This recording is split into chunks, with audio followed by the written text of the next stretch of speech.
It's not a very forgiving environment out there for esports organizations as a whole, but today's guest I have a lot of faith in.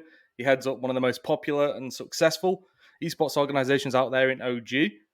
I believe I can make that claim right. But anyway, today's guest is JMR, the CEO of OG, which I had to like rehearse 3 times because there's a lot of letters in there. JMR, CEO, OG. I thought I Yeah. could get like tongue tied, you know. But how are you doing, man? I'm good. I'm good. Thank you for having me here. How are you doing, Of my course, friend? man. All good, thank you. And just before recording, you said like you've been very busy out and about, and I believe a lot of like executives and CEOs tend to just stay in their headquarters and just chill and let all of the supporting staff go out and attend all the events. But you've been to a lot and been doing a lot, right? Yeah, yeah. Well, first we don't have headquarters, so I cannot really stay on my castle. But yeah, I think in the last month I've done Los Angeles, Stockholm, Malaysia, Sydney, LA, Lisbon, and now I'm in Madrid. So I guess the tour continues. But no, it's been amazing. We finished first on the major in Dota, and then we finished third on Blast in CS:GO. So yeah, life is great. But you say you don't have a headquarters. I thought you'd have like a big fancy castle or something like Energy has, you know. Yeah, Like and there seems to be a trend of like organizations trying to one up each other with how much their headquarters cost. I think like TSM like announced like $20 million HQ, and then Energy came in with something, and like Team Liquid are like, oh, but we've got one in LA and in Netherlands. You know, what yeah. I mean, that seems to be like a dick measuring contest there almost. Then we are not participating on that contest. Yeah, we have a training facility in Lisbon where the Dota team plays, and it's awesome. But it's not really OG's. It's Johan's house, no hotel. Right. OG rents it from him when the team is there, which is all the year. And it's like, yeah, it has like 15 bedrooms, 15 bathrooms, like a volleyball court, an indoor pool. It's fantastic, like 4 gaming rooms, but it's not OG's. I really think that as a business model, maybe the facilities are not the best place to put your money on. At least not for us. Maybe one day if we have just money to spare and we just don't know what to do with it, we can just put it there or in Fortnite. One or either or. Yeah. And did you say that was his house with like 15 bedrooms and stuff? Yeah, that's his house. He That's lives that's there. that TI money then. Jesus That's the Christ. money. But I don't think a lot of these orgs have like money to spare per se. Like especially as you see now. Well, you wouldn't Uh, tell from how they spend it. yeah, well, yeah, with the big facilities and stuff, you know. But yeah, like Vitality, I think they do quite a lot of fan activations and Yeah, community. They have like community aspects of their what they're do they really call it, the great. V Hive or something, Yeah, they're right? great. But the market So is like very geolocated, in France. For yeah, us, we're all over the place. We have yeah, fans and everywhere. and without having like a home base, are you like a almost a fully remote Hmm. operation then at OG? Yeah, I'm actually super excited. Obviously, I'm not gonna show the world, but we are developing our own intranet. So we have Okay. like, think about it. You join a video game and you can see the video game and you open tabs and all that. So we are creating that for OG. So Oh wow. any department can just interact with each other, like in a gamification world. It's pretty cool. Did you find it hard getting everyone on the same page otherwise? Yeah, yeah. I think it's because we have different cultures and different schedules and different languages. But it's also the coolest and the most fun part of OG, that everybody has a completely different background than the other one. Hmm. So And yeah, speaking of backgrounds, I want to get into yours a little bit, mate, yeah, of because like course. you've got one of the more unorthodox paths to becoming an esports CEO, right?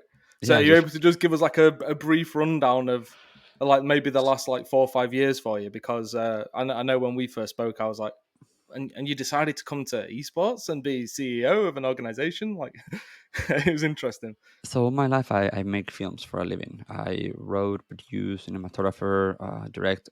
But during the last, I would say, 10 years, I've made 8 feature films that all have gone to theaters. And as a producer, I made 2 of them as a director with Netflix, with MGM Studios, and um, a few years ago, I think it was 2016, I went to Japan to do the Sega adaptation video games into movies. I did some of the really cool classics. And when I came back on a break, I messaged PPD from Evil Geniuses, and I said, "Hey, I would like to do something with you guys. Not asking you to get paid or anything. I just want to do something cool." And I ended up doing Life of a Genius and a few other things with them. And then I went back to movies and feel no, sorry, like Noah from Immortals was the one that told me, "Hey, the Lakers and Lionsgate are gonna put a team together and they're gonna finance this." And Peter Levine, which is the president of Lionsgate, was the one that said, "Hey, would you like to become the vice president of a team?" And I said, "Sure." So I was the vice president of content there for a while. Not my thing, not my jam. Didn't really like it too much. It was too corporate for me, and I was too broish for them. So go figure. I mean, I've never really wear a suit, or I never even done a resume or a CV in my whole Yeah. life. Oh By right. this Okay. by this point, I will do one later in the story, and then I decided to go back. Did another movie for Netflix, Strange Flex, the biggest movie in the history of Romania. There you go. And Johan and I have been acquaintance and friends for a while. And on a visit that he had on 2019 December to LA, I sat down with him. He was a little bit distressed, and I said, "Hey, look, I think you could do this, and this." And I gave him just advice as a friend. Fast forward, I was in the premiere of a movie in Romania, and he called me and he said, "Hey, look, we've been considering that maybe we need help in OG. Is this something that interests you?" And I said, "Sure, of course. Joining the '90s Bulls. Sure, I could do that for you, Johan." And yeah, I never went to business school.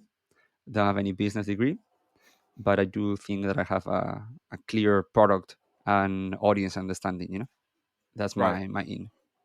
Got you. And that's interesting. Obviously, at Hitmarker, it's all about we're trying to get people into the industry and get them Uh huh. jobs. And you say like no CV.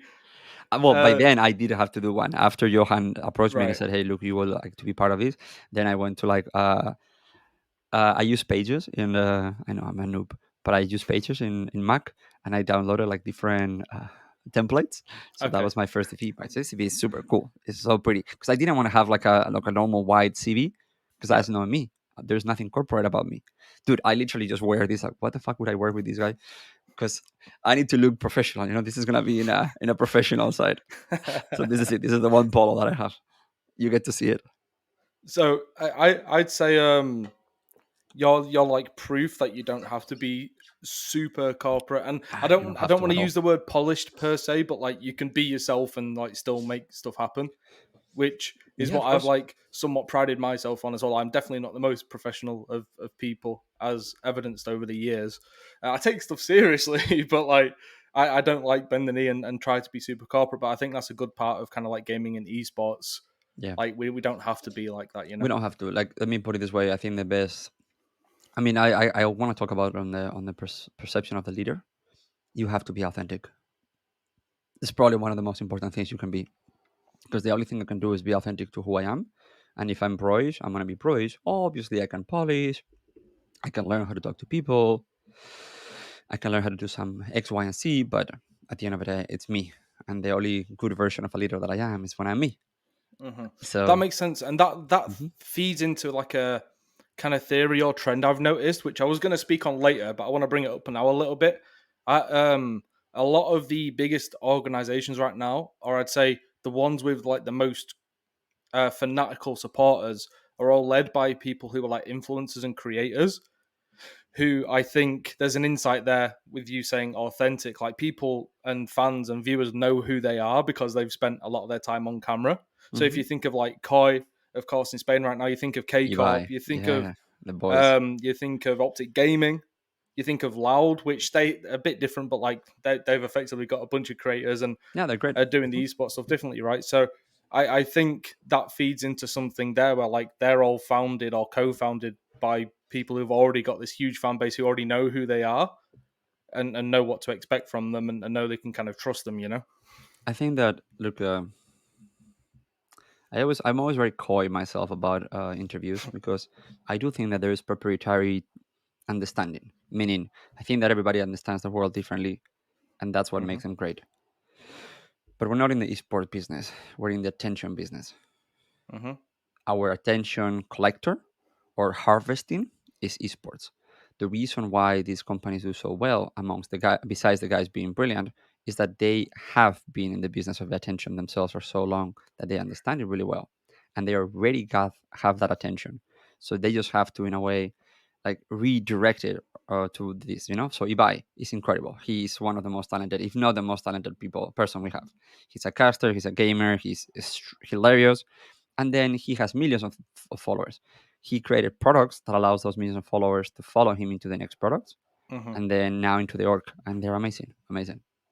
I'm not like that. We have other strengths, but we understand clearly that that's why I have Johan and Seb, Notel and Hmm. Seb in front of the cameras as much as I can, because people have to authentically connect with them as well. I know what you're saying because like when there's an esports event on, they're not just competing against other esports events. It's Netflix and YouTube Correct. and their friends and family and going Exactly. for a And going out walk with your friends. and everything, right? So and you obviously understand that somewhat as a film director, like attention is absolutely everything, right? So Yep. and can we speak about that a little bit? Like, do you see a lot of parallels, or are there a lot of through lines between like directing a film or producing a movie and then like managing and running an esports org? I assume so in I some think you will ways. have to ask my employees, because the problem is I don't have any other baseline. So that's my only baseline. If Right. there are differences, I don't know, because I operate in a way, OG, how I will operate a movie set. The leadership is very horizontal, and we have a lot of people that have to put input into everything.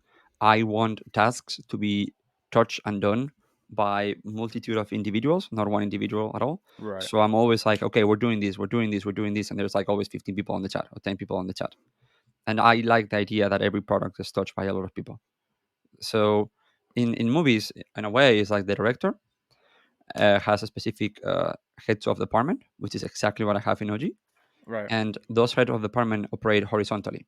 So I have the head of merch, and I have the head of brand, and I have the head of partnerships, and I have the head of esports.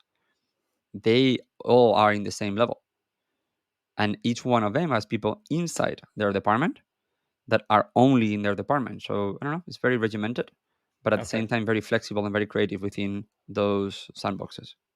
Uh, you've heard the phrase "too many cooks in the kitchen." Do you find that ends up being a problem if No, everyone gets a say? no, no, because everybody should get a say. Doesn't matter who they are, even the intern, even the lower person in the company should have a say. Doesn't mean that you have power of decision, but it means that you have a say. Meaning people Okay. from the top should spend no time listening to them, because ideas can come from anywhere. And then it's my job and the people on the top to go through those ideas and pick the ones that are good, or the ones that match the strategy, or the ones that we believe that we can execute with the resources that we have. But I have Right. crazy ideas, like the live show that we're doing came up from the Discord fan coordinator. Like, awesome. He's like, I think we should do this podcast live, and I'm gonna talk to Red Bull, and he figured out all of himself. So by the time he pitched it to me, it was like the idea was already shaped. Awesome. Oh, okay. That's interesting. And do you make sure that you have final say on everything as CEO? Well, final say is a big thing. I have final ability to point at people and go in that way. But I would say there's a million decisions that happen, and I don't stop them just for me to have the final say. That the ones that I think that the biggest ones of the company, they're mine. Yeah. Got you. And what exactly when you are going to all of these events over the past month and all these locations, like what does your day look like? I'm Because I fanboying. assume I'm I fanboying the shit out of this. so Yeah. you get to turn your CEO brain off a little bit and enjoy the matches and be a cheerleader almost, or Well, I think that the CEO is Chief Energy Officer. Okay, it's not energy. executive. Okay. Yeah. So I think that at the end of the day, you create the culture of your own company, and if you're an asshole, your company will be assholes. If you are, like you are them, and they become you because you are the focus that they have into leadership. And I try to be super hype, super loving, super nurturing. And when I'm there, in a way, is the one time that they can see me being like that, because I bring a lot of the stuff. In Stockholm, it was like half of the company was there. So I eat and dine with the sponsors, and I spend time with the staff, because we don't work in the same office. This is the only time they have to spend time with me. I brought my parents. I brought Johan's parents. A lot of the staff also brought their own parents, Oh wow. because this is like a celebration. If Yeah, I always thought like, well, we have to be cool, so I'm not gonna show up with my mom to the event. No, no, no, no. The other way around, dude. My mom is a badass, and she deserves to be there, and I want to spend that time with her. So I have encouraged other people to also bring their parents. So Well, that's like a 13-year-old mindset where it's like, oh, my mum's embarrassing. my You know what mom I is mean? Like, awesome. I was like, "Mama." if you're still embarrassed of your parents in your 20s and your 30s, there's something not quite right But dude, my mom is a hooligan. Eh? She was like there screaming at people, cheering. There's so many videos of her, and it's like this blonde lady with blue eyes. Just, oh, gee. Yeah, it's just there. fantastic. Fully understanding the gameplay or more No just idea. No kind idea of what's happening. there for the She has no vibes and clue. energy. She came even to the CSGO event, which is a little bit different than Dota. Oh, okay. And Okay. no, she was in both. She was amazing. It's a bit easier to understand CS:GO because it's a much better game, of course, right? Oh, dude, I have a crazy story. She's gonna hate me for this. So in Blast, when the bomb explodes, there's like fire that goes around the stage, and we're Hmm. literally on day 3, and she's like, "What is that fire?" It's like, "Mom, you've literally seen maybe Oh no. 400 rounds. It's the bomb, dude." So yeah, imagine how little she was getting off the game. Understood. Understood at Uh, that point. Yeah. Oh, someone really needs to look at that fire hazard because it it yeah. just keeps coming up every so often, you know. But like, I want to shift gears a little bit, and Yes. obviously it's up to you how much you answer. Um, and I'll set the scene a little bit. We have a bunch of esports organizations that are Hmm. now publicly listed, and thus we get to see quite a lot of information about them, specifically on the financial front and kind of how they're formatted as well. And one prevailing thing that has come out of it is they're basically all losing money, even like FaZe Clan, the darling of the industry, depending on who you ask, of course. The $1 billion org that is not a $1 billion org, losing money. You think of Astralis, Complexity. There's Overactive Media with the Toronto franchises and Mad Lions. They've got the Spanish fans who are fanatical about them, right? It's not easy to make money, is what I'm getting at here. And the industry as a whole tends to have a reliance on sponsorships, which I don't know how long they can have that reliance for. If you look at the economy right now, it's not going great. I imagine some sponsors may have to reduce their how much they can activate and how much money they can give over time, or maybe even drop out as a whole in some cases. So I say all that to say, how do you see esports becoming sustainable on an organizational front in the future? Because some media rights aren't kind of materializing the way they are in sports, where obviously among the top leagues, media rights, like the top revenue generator, if you look at NBA, Premier League, any of that kind of stuff, right? So that's not materializing the way it is. Twitch has basically got like a free monopoly on these esports events, which is awful. And when a Facebook or something comes in and buys these rights, fans cry about it and say, "Oh, we like Twitch," and then we media rights can't materialize that way. So we're very reliant on sponsorships and I league can't wait to the revenue question. share. Where's the question? We're getting there. We're getting there. We're Okay. getting there. I'm setting the Okay. scene. No. League revenue shares are coming in, but obviously that typically requires quite a big buy-in ahead of time, or at least spreading it out over 10 years or so.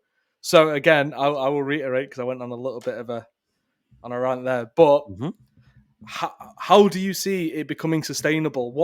What needs to happen for esports organizations to become sustainable, or like make enough money to actually generate some profit in the future? Because I can't see where it's going to come from. We can't just rely on sponsorship, surely. I think there's so much to unpack. First, entertainment companies, sport companies are not profit businesses. They are revenue businesses, and they are something called appreciating asset business. Mm-hmm. The idea is that they grow more and more and more, and they generate more and more revenue, and they're worth more and more and more. But And you this is sell we're them not off. making shoes. We're not making things where we have to find the profitability in the market. Real Madrid and Barcelona, I don't know if you remember, with the Super Leagues conversations, they were losing $300 million a year. Yeah, And it's you not too can't great tell for me them. that Real Madrid is not a good business. Real Madrid is a badass business with a badass sport. They generate hundreds of millions. It just happens that their business requires them to continue growing and continue fighting and continue investing to continue staying relevant. The way they will never be profitable. Now, can we be sustainable? That's the word. I think that's the word. So we have to achieve sustainability. So Mm-hmm. this is I don't know how deep you want to go into finances, but let's say that I have a company that makes hypothetically $100 million a year. Okay. And I'm gonna raise, it's not an esports company, of course, in this Of example. course not. I was just going to say, mate, it But must be in something else. well, fuck it. I'm gonna give you an esports example. Okay, my company makes $1 million a year, and my new company. And what I'm gonna do is I'm gonna raise $10 million to create a business that I think is gonna help me grow a lot my sponsorship and my revenue. So I Mm-hmm. invest $10 million into growth capital, and I spend 3 million in the first year, 2 million the second year, 2 million, 2 million, and 1 million. But I hope, and I wanna be working that for 5 years. Now I'm profitable again. But instead of being at one that I was, I'm gonna be at four. But you say, yeah, but like if you have a company that is 1 million already there, why would you invest 10 just to go profitable at four? Well, the answer is very simple, because I don't think that you can survive at one. Mm-hmm. There's too many, there's too little oxygen on the top. So companies have to invest capital just to grow revenue and become profitable or sustainable at that level. Now, the money that you invested is gone. Bye bye. Bye bye. That money, you're not going to make it back later in 5 years. But that's what you give percentage of your company to be able to get there. Mm-hmm. Now, I don't know if you saw, again, I'm going to plug my friend here, Carlos from Forbes. He had a big piece yesterday, I think, and he talks about this. And I actually I feel very optimistic about the industry. We're great. The industry is great. Everybody's doing great shit. It's just people, normies, are fixating on this idea of profitable. Oh my God, you're losing money. Yeah, but if you take a snapshot, like let's say, for example, a company fundraised on 2020, and then they fundraise again on 2021, and they fundraise again on 2022, and they fundraise again on 2023. And each one of those races have 5 years to become sustainable. So if you take a snapshot on 2023, you're like, these guys are stupid. Look at them, because they're losing $10 million a year. It's like, yeah, but Mm-hmm. on the first investment, they're nearly passing, I the get what you're red. saying. But the second one is in the hole, the third one is in the hole, and the fourth is in the hole. Okay, well, take a snapshot 5 years from now. The first profitability has already paid off. The second is already paid off. The third is already paid off, and now they are sustainable at 30, which is literally what I don't know. I don't know how numbers are, but like this is what all the organization is trying to do. So we have in a way the tier organization that is mine, that we're going for like the 10. Then we have the next tier that is the 15-20s. Then they have the next tier that is the 30s. And that's where like Liquid or G2 and all that, because they are so far ahead away from us. And OG has never fundraised. So I can't really accelerate as much as they can. But And we're profitable.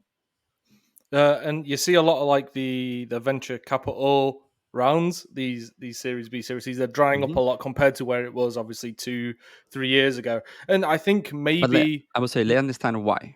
Because venture capitals are looking for much faster acceleration yeah, and they've and selling realized out.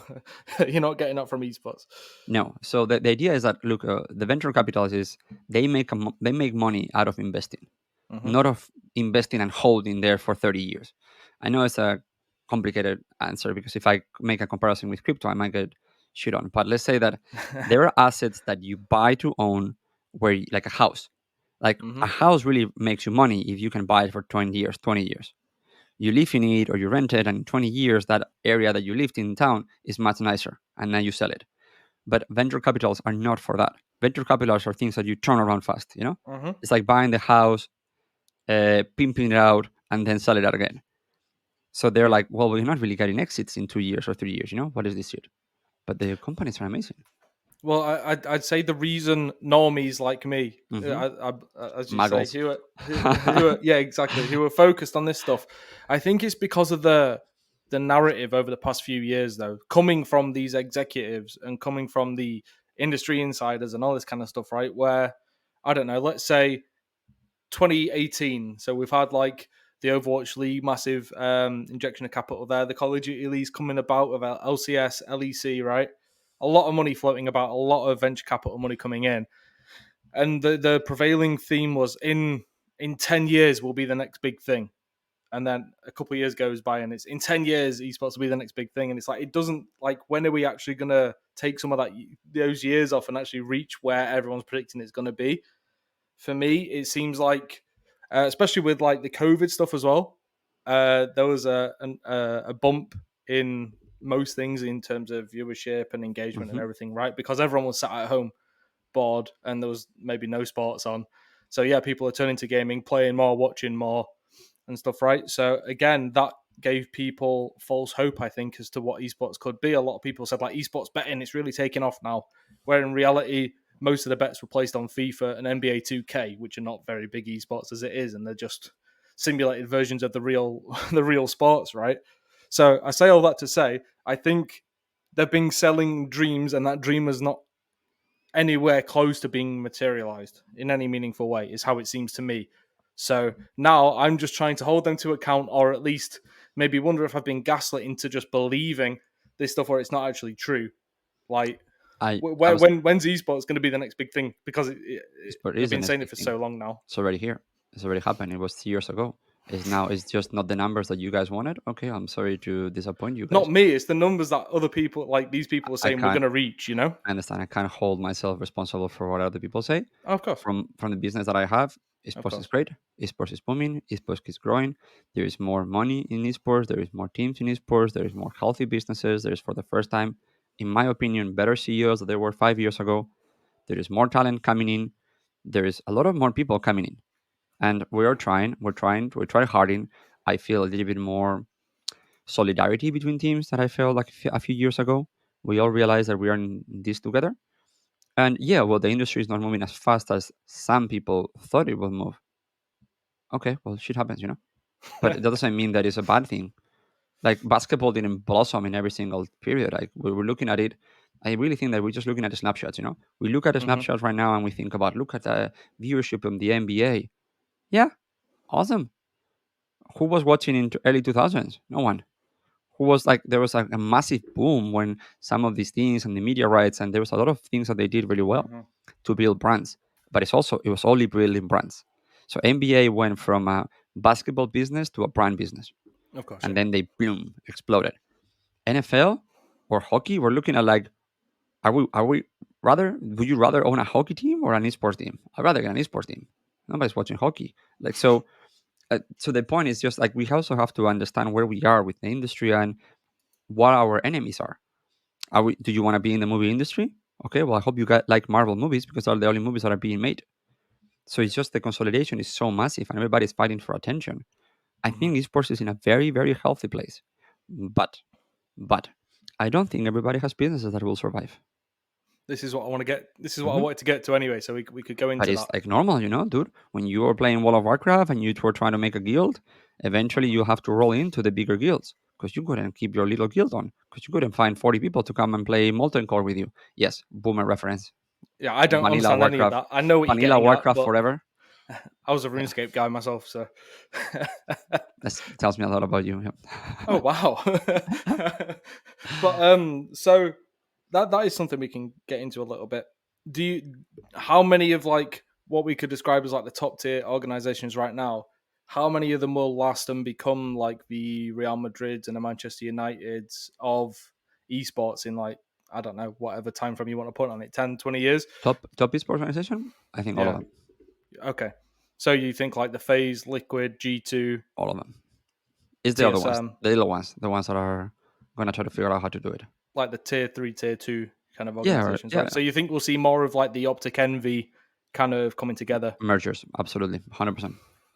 And is that something you think you'd do at OG? For the right opportunity and the right time, why not?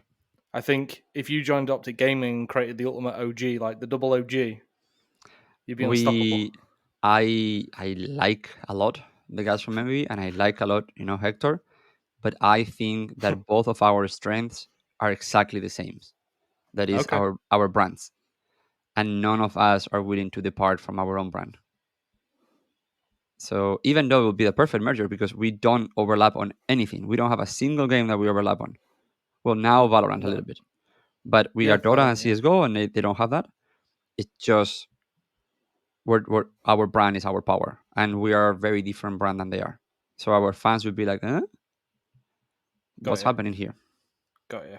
And what's the kind of long term play for OG? Like where are you steering the ship right now? So I think that for us, obviously we're an esports organization, which means that competitive is very important for us, and we would like to expand on the best games out Okay. there. Obviously, there's a big thing called Valorant application that everybody is doing. We did it as well. Mm-hmm. I've never said it publicly, but it's pretty obvious. We have two teams in Valorant. Why wouldn't we do it? League of Legends is still a very interesting title for us, and for us, it's going to be global expansion. That's going to be our big topic because we have fans everywhere in the world or many places in the world that we currently do not do business at, and we have to be able to be there to create authentic experiences for them and content for them and things that we have not done. So I will probably move to Southeast Asia Q4 of this year to You will start. move there yourself, yeah. I have to, yeah, probably be because I have to understand product and I have to understand the audience. and I cannot understand the audience if I don't live with them and I don't see their TV and I don't taste their food and I don't see them walking on the street and how they dress and how they interact with each other. That's how my muscle memory is. Yes, you can do a lot of studies and you can hire Nielsen to do studies and they're amazing, but you gotta breathe it. Like you gotta Right. breathe it. That's when we go in movies. We go there and we are there for 3 months before making them. Because you have to breathe these people and make it authentic and hire people there so it's authentic for you. Got you. And why that market particularly? One, I would say 40% of our fans are in Southeast Asia. 40 to 50% of our fans. Okay. Well, that Then makes a lot of sense. in some games. In Dota is 40 or 50%. Hmm. In CSGO is only 20, which means that overall in the org is one third. One third of our fans are there. Right. Okay. And it's not like the most developed region in terms of like Depends. in infrastructure and stuff in esports, right? Is what I'm referring to, not overall, right? But Depends. Singapore is popping. They're doing great stuff. They're doing TI this year. They have Razer. They have Secret Lab. They have a lot of things. Malaysia, Kuala Lumpur. It's super modern. It's amazing. I have never done business in the Philippines, but that's where our main audience is. So I think that the audience is there. They're very passionate fans. They love the product. They love the brand. We just have to do something with them. And if that means right. entering into a more simplistic first approach, it's fine. We'll figure out what the fans. What it's at the end of the day is what works for them. What works for them eventually will make us money. And make us Got you. successful. So you said global expansion, but that's like you accommodating more of the fans you like more accommodating the fans you already have in a sense, as you say, if it makes up a third of your overall fan base. Yeah, because we figure, we are actually an organization with fans. I know there's a lot of organizations out there, in some of the top ones don't know what that is. They have followers, they don't have fans, and even the big ones, some of them don't even have followers. But we Any do have, examples there? Because I can't think of any. yeah. I'll let our audience just figure that out. But no, like they have these businesses and they have these headquarters and they have all these, but they don't have followers. We have millions and millions of followers. We just have to do better for them and more fun things for them. We're trying to be Real Madrid, not Vitality. We have a completely different business model. Vitality business model is awesome. It just doesn't work for us. I wish I had all my fans in the same city. And K Hmm. Corp, I wish I had all those fans in one location. That would be amazing. I don't know if you saw the Valorant video. I just don't I have that. did, yes, actually, yeah. They are What was everywhere it in the like? world, my fans. 12,000 people in That's that at insane. that event, right? Or Or something. Ibai that did like in the Palau San Jordi in the basketball arena. Just the introduction of a team and blow up. I just don't have my fans are all over the world. We have quantitatively more fans. Is that a word? We have, Quantitatively, yeah. there you go. We have more fans than them, but they are all geolocated in the same place, which makes them extremely effective. It's good. And do you think that's more favorable than having, like, as you say, more fans, but like they're all online? You can't really activate with them in one spot. You can't There's host those pros and there are events. cons. The pros is you can, if you have them in one place, you can always get them together. The cons is that our fan base might not be as multicultural, Hmm. multi-ethnic, and multi-language. I will have entries into Southeast Asia that they don't have. If they say, okay, I want to enter into Southeast Asia, they're going to be like, I have no idea who you are. I've never cared about you. Why should I care about you? For me, it's like, Hmm. hey, OG, what's up? I was like the other day with Topias in Malaysia on the street, and people stop us all the time to take photos with us. Oh well. Yeah, two white guys in Malaysia. How'd And I that was make like, you feel? Was that weird? she was like, "Oh, Thompson, can I take a photo?" I was like, "Yeah, yeah, of course." Like everywhere, it was so fun. They're amazing. We have fans everywhere. And one of them was like at 2 a.m. in the morning. We were like eating like soup in a street place, and they will come and take photos. So that's what we're like that everywhere in the world. Got yeah, and yeah, like obviously the geolocated angle is what some leagues are trying. So if you look at Overwatch League, for example, the London Spitfire, like that's a thing where it should work, but it just hasn't. Where they're basically like the UK team in the Overwatch League, but they Yeah, started out, they were owned, well, they are owned by a North American organization, a very North American it's organization as tonight. well, Yeah. in Cloud9, right? And then they had like a full Korean team with London branding, not really activating much in London. It was just the Great weirdest branding, by the way. I actually love the branding, but of Spitfire. yeah, I love it. I thought it was so cool, It's but just feels like wasted potential, right? yeah, But I it don't is know. early days of the I Overwatch don't know. League, I right? don't know. It's always hard for me to say because my hypothesis will be, well, if you have done this and this and this and this, you'll be better. But I also don't know what they saw. when they were like driving there. I don't know Hmm. what COVID hits them. So maybe they were like, well, let's figure out how to win, and win will make us fans. Because if we come with a, like, think about it, like, oh, let's come a full British roster, and then you go to the Overwatch League and you get destroyed. Are you gonna make fans? I don't know, maybe, but they thought that it was better just to win Yeah. You than get just like win. meme fans, wouldn't you? You get like the G2 kind of fans where like you're not sure if they hate you or love you. They're there for your destruction as much as your win. Well, I we saw it with the Shanghai Dragons, to be fair. I think, what was it, 0-42 they went in the opening season of the Overwatch League? So the opening season only had, I don't think they had so many games. Oh, It but was they, one they and went two. on a Yeah, 0-42 lost streak, right? Which is like yeah. the And then longest they losing streak in all of sports, I believe, and like then they professional won sports. the league on the fourth year or something like that. Or Which isn't insane, right? But they did build up fans, and they're like Gaguri, right? Is that how you pronounce her name? In I don't know how long she stayed yeah, in the team, but at least for I the have no first idea. season, I know. I don't follow that much So Overwatch. it kind of worked for them.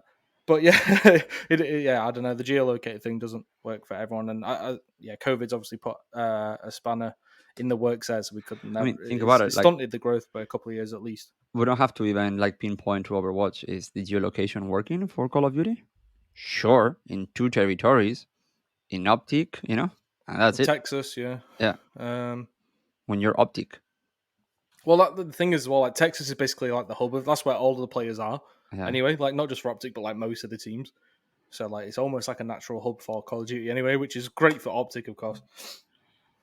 But that just feeds into the fact that they have that fan base as it is with or without Call of Duty at this point. Yep. They've got the scumps of the world, right? Who've been with the team so long. I was thinking, do you want me to segue into like what we talk about on the messages about how is our process about hiring? I'm trying to help you out here. I'm saying you a layup. Oh, for sure. Well, yeah. So we've got like 10 minutes left. So I did want to speak about like how Yeah. you go about, well, the kind of people you look for. Number one, and then two, what's more important to you, professional experience and knowledge, or game experience and knowledge? Because a lot of like entry Ne- level people, neither of them. okay, well, a lot of entry level people, I would say, who like go into the Hitmarker Discord or Twitter and stuff, say like, "Oh, I've played Dota for 6 years. I absolutely love it. I would love to work in esports." I'm like, yeah, but that's not a quality that will get you a job liking a video game. You Yeah. have to have actual some sort of like knowledge or inclination as to what area you want to go into, right? So I would say, do you have a hard out at this time, or can I talk a little bit more because this is actually Talk a something bit that I more. did want to talk about it. So look, Go for I it. the we hire a lot, and in movies, let me rephrase it. So one of the best skills that I have actually is identifying talent. I think Okay. it's actually one of my best skills because when I have to hire people in movies, I have to hire 200 or 300 people per movie. So I have hired over 1,000 people in my life. That's a lot of people hired.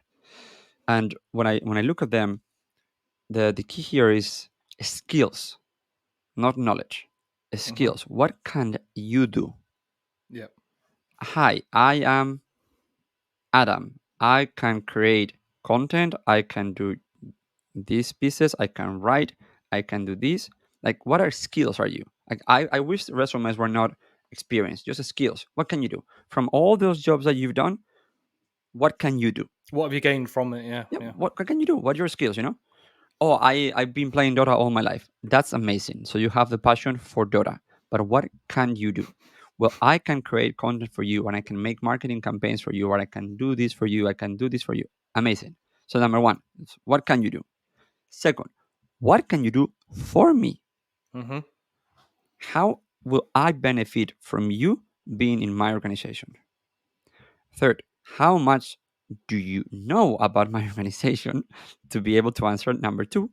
And what is your value proposition? That's the key. So skills, what can you do, and value proposition.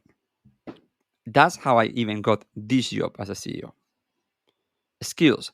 I know how to read the market. I know how to do this. I know how to fundraise. I know how to do this. You see, those are things that I know how to do very well. And I can prove you that I can do any of those things.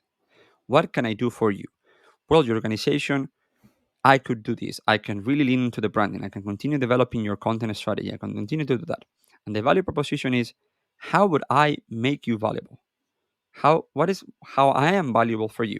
Well, I'm valuable for you because there's no other CEO in esports that come from movies.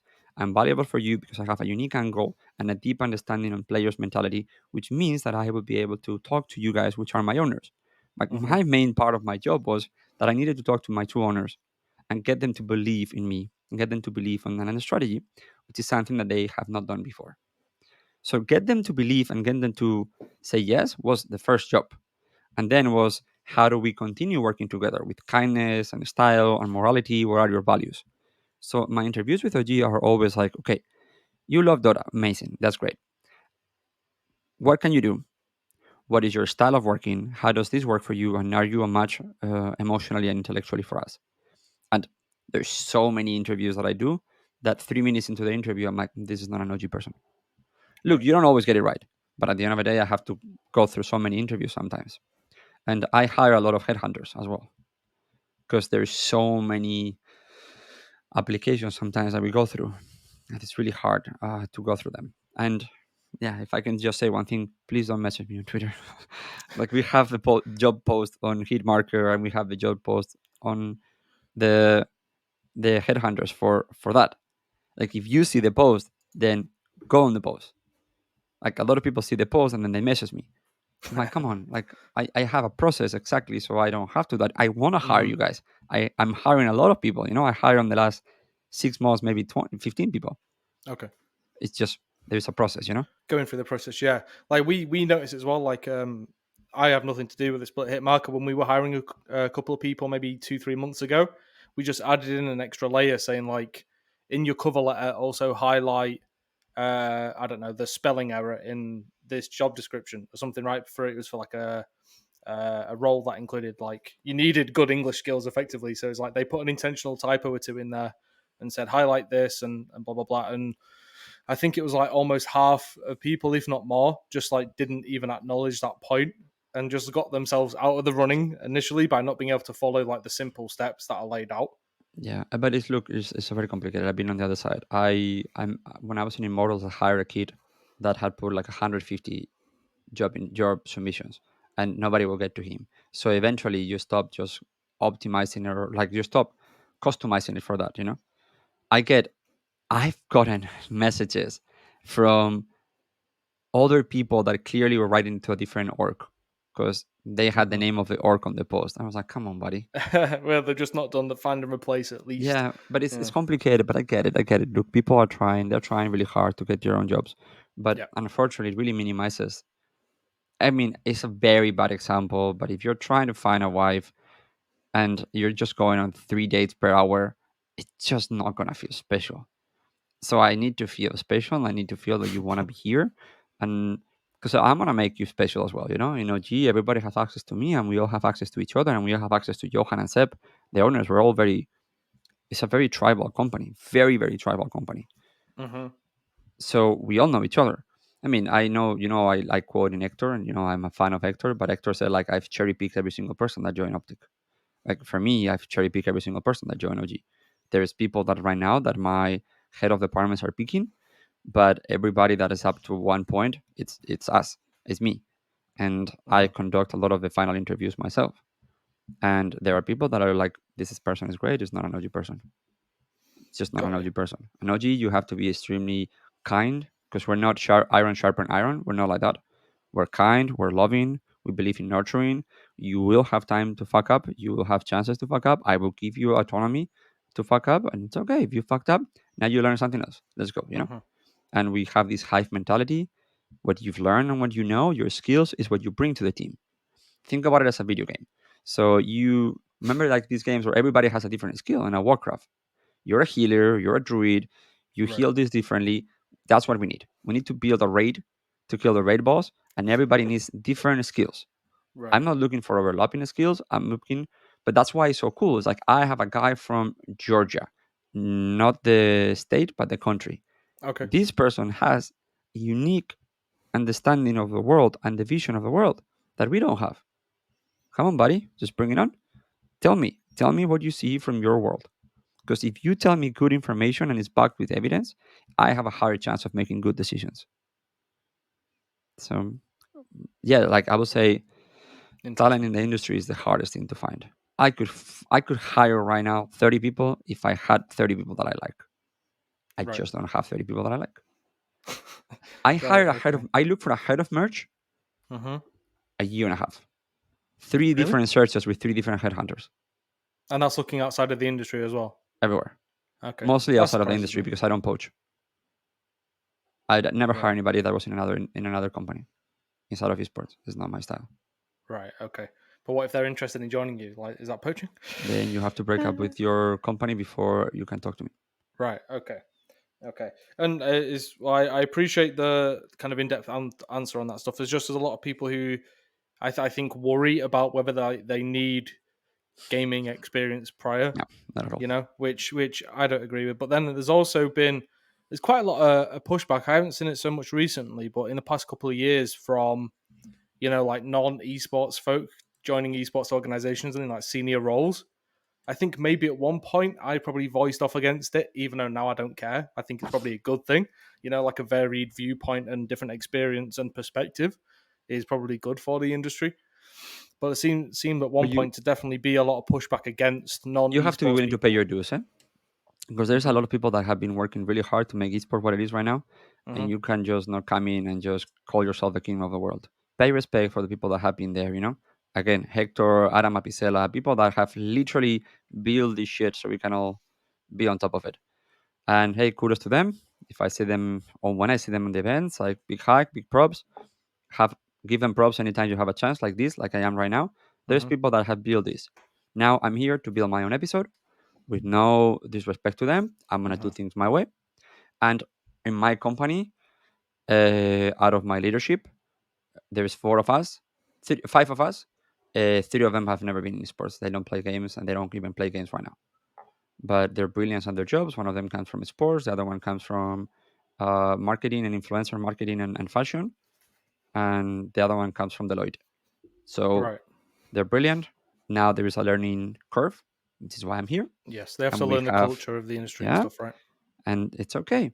It's okay, but I don't need them to embrace the culture of the company. I need them to embrace the fans and understand what tickles them, why they're here. Because esports was the place where we went to hide from our complicated lives or Hmm. our parents' divorce and then things like that. Exactly what happened to me. You know, I fell into video games because my parents' marriage was falling apart, and I was reading books and watching movies and playing video games, and that made me friends. You know, because I Hmm. was getting bullied in school. So you gotta understand how people got here, because this was the place, the sanctuary of all misfits, Hmm. and that means that we build our community to be ours, not yours. You know. So now don't come here and tell me how esports is supposed to be. You know, don't give me Exactly. Yeah. these conference. What is it called? Like we are esports, and you're like, who the fuck are you? I've never seen you in a single event. I don't know who any of you are. You're esports consultants. Who are you? Because there's Hmm. people here that build it. Dude, I'm a normie. I've been here for 4 years already, and I'm still halfway normie. There's people that have been here for 10 years, building this shit for 15 years. You know, Hmm. fuck yeah, kudos to them. So I'd say like yeah, esports LinkedIn is a different universe to the rest of esports. everybody's They're a the kind of consultant. people that you say like the esports consultants and the experts of the world who have like no actual esports experience beyond just like looking in it from outside of it, and like thinking they can do better without having done anything. But again, I'm always optimistic. I choose to be optimistic. We Oh have God. Ugh. great people here. There's great people doing great stuff. And yeah, there's people that are not that great, but it happens in every industry, you know? But Yeah. there's a lot of very smart people in this industry. And every day, because of the valuations and the money and the excitement, new brilliant people are coming. So you can see it. Again, I don't know if you follow Blast a lot? I'm aware of them very Uh, well. Yeah. So it's one of my favorite companies, and there is the CEO come from Disney, Hmm. the general director, sorry, managing director comes from the Premier League, Yep. the person that puts the events comes from music industry and Hmm. music festivals, and Nico from technology comes from that. Like these people are bringing superstars from every industry that they all were able to lure them into esports and captivate them. That's awesome, you know. And it kind of shows in their product as well. Hmm. If you look at a Blast event versus X event, I won't put anyone on Blast, no pun intended, but yeah, you can kind of see that. they approach things differently, Yeah, and it pays off, and the general community sentiment seems to back that it's up as amazing. well. It's amazing. Look, I Awesome am stuff, man. optimistic. And Okay. for the last advice that I will give them is that I know, I know people are desperate. I know, I can feel it. I know there's a lot of people struggling. They are. It's a shitty place Hmm. sometimes, and this life sometimes a shit pie that we all have to eat together. I would say that there are jobs that you can see that you're a fit, and there are jobs that you can see that you're not a fit. Okay, Hmm. maybe you have to optimize your time doing great applications to job that you can get. And I've done it myself. Look, when I was looking for a job at one point after I left Immortals and I was going back to movies, I was like, oh, I like this. I want to be the creative lead of all Riot. And then I went through the second or third process of applications, and they were like, well, we're looking for somebody with agency experience, and we're looking for someone like that. I was like, I'm nothing of those things. I'm nothing. Like, it's like, oh, somebody that has developed video games and has been on part of the design team. I was like, I'm none of those things. Right. I should have just bow out and just walk away. It's clearly Hmm. not my job. I'm not what I'm looking for, what they're looking for. But it's the ego, fuck, I really want it. And you convince yourself that you want it. It's a hard pill to swallow. Yeah. Dude, I have applied for jobs that I didn't even want it. But in that moment, you're like, I literally hit markers. I apply also from like the creative lead, also from, I think it's Pluton. No, the ones that did PUBG. Oh, okay. Yeah. Craft on. Really? Oh, Blue Hole Craft on, right? Blue Hole, yeah, Yeah, yeah. Blue Hole. Yeah. Yeah. So, and I didn't even get it. I was like, I don't even want this job. Why am I applying for this? But now they're going through the interviews, and I'm like, I convinced myself, because rejection is hard. I convinced myself that I wanted the job. But no, like when the right job is coming and you know that you have a value for them and you know you have the skills to execute it and you know you can do something kick ass for them, Hmm. then go for it. Then go for it and just be relentless in your You pursuit. you said to follow the process though, but do you think there's a case to go above and beyond if you truly Of believe that course, is something you can excel in? of course, but you So above and maybe that beyond. includes DMing you on Twitter as well as submitting your publication, your For me, it doesn't work. application. But Right. for me, it works. That, for example, I have hired a lot of people because I see them doing cool things on Twitter. I mean, to give you an idea, I don't even have to like present you with a scenario that has never happened. I saw this artist that is like 21-year-old from Eastern Europe, Hmm. and she posted an incredible acrylic painting that she did on canvas. I immediately DM her and I said, show me more of your stuff. This is amazing. I want to buy one of your painting from my house. Do you want to work for OG? Like, I identify talent. I hired a videographer because I saw him posting with a little camera and nothing. He had nothing. He was like 18. And now he's with Face and he's doing the videos with Adapt Macho. Like, I know where the talent is, but it's not about you posting for me and saying, please give me a job. Show me cool shit you do. Like, Hmm. post on Twitter, get somebody to like you, get something to get traction of your work. And if your work is good, I'll be the one DMing you.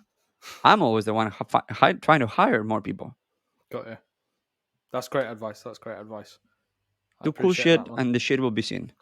Yes. Yeah. That Do that cool makes a shit. lot of sense. Yeah. But also go through the process as well. If you can, give you optimize like maximize your chance of getting a job. Yeah, If you like want to get imagine, like into the I am industry, of not course. joking. Like, if you saw my Twitter DMs, I know it sounds cheesy, but if you saw my Twitter DMs, it's me DMing people saying, "Hey, I noticed that you're doing. Hey, can you do this? Can you explain me a little bit more how you do that?" Hmm. And yeah, I'm looking at like my DMs. It's literally people that I've seen them doing cool things on Twitter, good art or cool things, and I've DM'd them and saying, "Hey, this is really cool. Can you tell me a little bit more about you?" Even Jake Lucky, I DM'd Jake Lucky when he had 2,000 followers, Right. and I said, "Dude, don't know who you are. You're getting all your information wrong, but you have incredible energy. You're super entertaining. Fuck yeah. Yes. So don't Go be a ahead." journalist, but be a presenter. Yeah, Yeah, like and all it'll your work. information is wrong, Yes. but you're super entertaining. You know. You should definitely keep doing this. And you're hilarious and you're fantastic. And we still trade messages and we still like buddies. And I think he was super talented. I knew he was talented when I saw him. Emeru, the girl that is in OTK, the streamer, All right. Yeah. Yeah. Yeah. she just blew up. I've been talking about that girl for maybe a year and a half, 2 years. Because Okay. I was like, this girl is seconds away from blowing up. I just don't know when she's gonna be blowing up. Hmm. But she was super friendly, one of the dudes, super entertainment on the stream. And look, OTK just saw the same thing, you know? So again, do cool shit and people will see it. It's always the Hmm. same.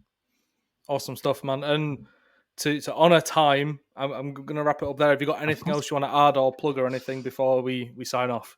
No, I think that, look, I apply for you guys on Hitmarkers. I would say there is not really another place that is as good as you. We, even big executive roles and even small entry roles, we all go to Hitmarkers to hire. And normally the way that I do it, I do headhunters, and then we hit markers, so the headhunters can look at other places and then hit marker, because we get so much an overwhelming response. Then they help me just clean through it, and at the end of the Okay. day, we end up with like 20 candidates, and then we go very quickly, actually, from 20 to 5, and then we just clean. But in many of the search, people from hit markers have actually made it all the way to the end. So we use this platform actively. Well, that's a great shout out or plug for us. A perfect reason why everyone should be using us and visiting the website, I suppose. So, lastly, mate, thank you very much for taking the time. Of course, my friend. Like, I know you're very busy, and I literally reached out to you yesterday, and you said yes, let's do it tomorrow. So Well, for you, that's Adam, very good, Emma. every time you reach out to me, I Oh think that, God, again, you're don't one of say the cool that. people. But it's true. It's like every single time you message me, I make time for you. You're one of You those do. people doing cool shit, and respect to you guys. And I know you work really hard. So anything that I can do to help you, I'll be here. Appreciate that, man. And we're on audio platforms now. Just a quick reminder, because we don't really shout about it too much, but Spotify, Apple, Google, and we're on YouTube as well. So that's going to wrap it up for this week. We'll be back next week with another episode. I'm not going to tell you who it's with, but it'll be a very different change of pace than this episode. Thank you all for watching. Appreciate you taking the time, JMR, mate. And we'll My see you all pleasure. later.